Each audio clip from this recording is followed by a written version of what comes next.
Assalamualaikum warahmatullahi wabarakatuh. Kami dari kelompok 7 akan mempresentasikan tentang KTSP dan K13 pembelajaran bahasa Indonesia di SMP. Berikut materi penjelasannya. Baik, saya Fatimah Zahra akan membahas tentang pembelajaran bahasa Indonesia di SMP dengan kurikulum KTSP.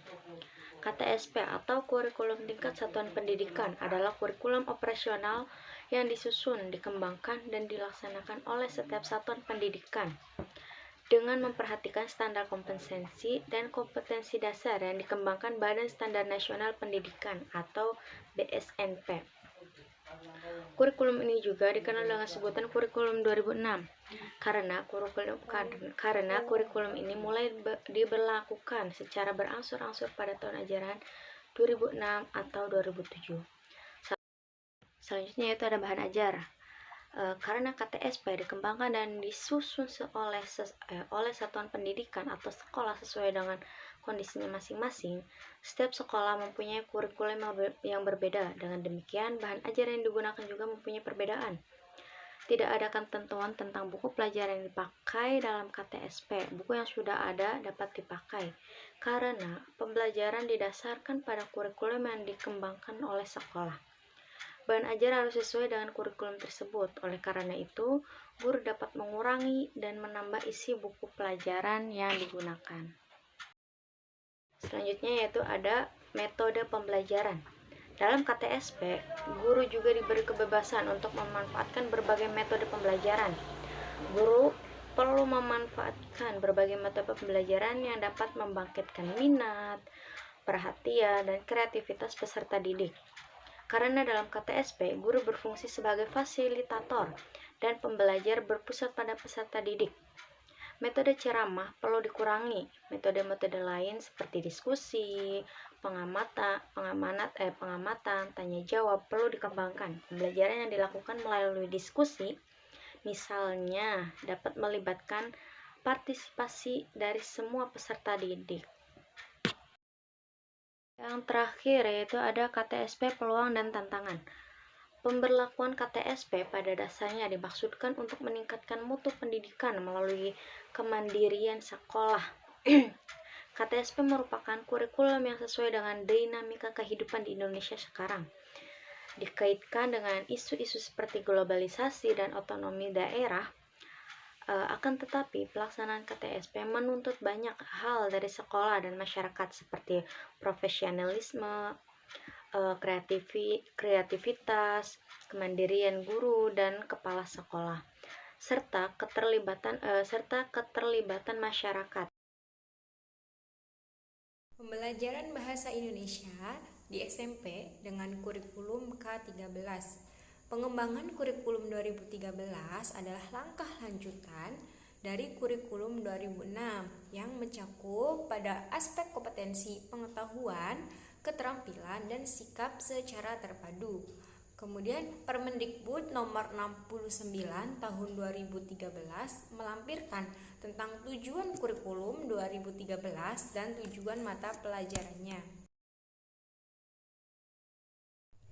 Pendekatan pengembangan bahasa di berbagai negara maju saat ini menjadi dasar pengembangan kurikulum 2013 pada mata pelajaran bahasa Indonesia.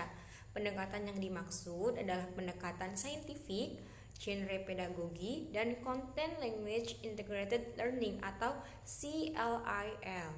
Ketiga pendekatan tersebut terintegrasi ke dalam 4 proses pelaksanaan pembelajaran, yaitu yang pertama, Building Knowledge of the Field atau BKOF, yang kedua Modeling atau M, yang ketiga Joint Construction of the Text atau GCOT, dan yang terakhir Independent Construction of the Text atau ICOT. Di Indonesia sendiri, keempat istilah tersebut dikenal dengan istilah satu penyiapan konteks, yang kedua pemodelan, yang ketiga konstruksi terbimbing, dan yang keempat konstruksi mandiri. Kompetensi inti sekolah menengah pertama atau madrasah tsanawiyah SMP atau MTS merupakan tingkat kemampuan untuk mencapai standar kompetensi lulusan atau SKL yang harus dimiliki seorang peserta didik SMP atau MTS pada setiap tingkatan kelas. Kompetensi dasar. Kompetensi dasar pada kurikulum 2013 SMP atau MTS berisi kemampuan dan muatan pembelajaran untuk mata pelajaran pada SMP atau MTS yang mengacu pada kompetensi inti. Kompetensi dasar sendiri dirumuskan untuk mencapai kompetensi inti. Rumusan kompetensi dasar dikembangkan dengan memperhatikan karakteristik dan kemampuan peserta didik serta kekhasan masing-masing mata pelajaran. Kompetensi inti dan kompetensi dasar pembelajaran bahasa Indonesia dalam kurikulum 2013. Kompetensi inti dirancang dalam 4 kelompok yang saling terkait, yaitu berkenaan dengan sikap spiritual atau keagamaan yang biasa disebut dengan kompetensi inti 1, kemudian sikap sosial atau kompetensi 2, kemudian pengetahuan atau kompetensi 3, dan penerapan pengetahuan atau keterampilan yang biasa disebut dengan kompetensi 4. Keempat kelompok itu menjadi acuan dari kompetensi dasar dan harus dikembangkan dalam setiap peristiwa pembelajaran secara integratif. Perbedaan pembelajaran bahasa Indonesia dalam KTSP 2006 dan kurikulum 2013. Kualitas pendidikan suatu negara tentunya dipengaruhi oleh beberapa hal.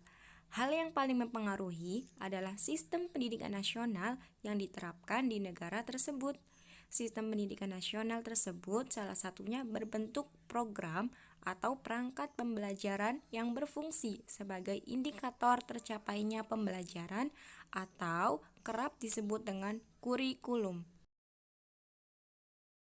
Selanjutnya yaitu perbedaan pembelajaran bahasa Indonesia dalam KTSP 2006 dan kurikulum 2013. Perbedaan yang mendasar pada pembelajaran bahasa Indonesia dalam pembelajaran terpadu KTSP 2006 dan kurikulum 2013 ialah yang pertama, KTSP 2006 Bahasa Indonesia sejajar dengan mata pelajaran dan pembelajaran secara terpisah. Sedangkan pada kurikulum 2013, mata pelajaran Bahasa Indonesia bersifat tematik integratif. Yang kedua, Bahasa Indonesia sebagai penghela mata pelajaran lain, yaitu pengantar ke mata pelajaran lain. Contohnya pada setiap mata pelajaran atau setiap pembelajaran semuanya menggunakan keterampilan membaca, menanya, menulis, dan mengkomunikasikan semuanya tentu menggunakan Bahasa Indonesia. Yang ketiga, di dalam KTSP 2006, mata pelajaran Bahasa Indonesia dirancang berdiri sendiri dan memiliki kompetensi dasar sendiri, dan mata pelajaran Bahasa Indonesia merupakan mata pelajaran yang diajarkan dengan pendekatan yang berbeda. Yang keempat, pada KTSP 2006, setiap mata pelajaran diajarkan dengan pendekatan berbeda, sedangkan pada kurikulum 2013, semua mata pelajaran diajarkan dengan pendekatan yang sama atau saintifik. Contohnya, melalui mengamati, menanya, mencoba, menalah, mengkomunikasikan, dan lain sebagainya.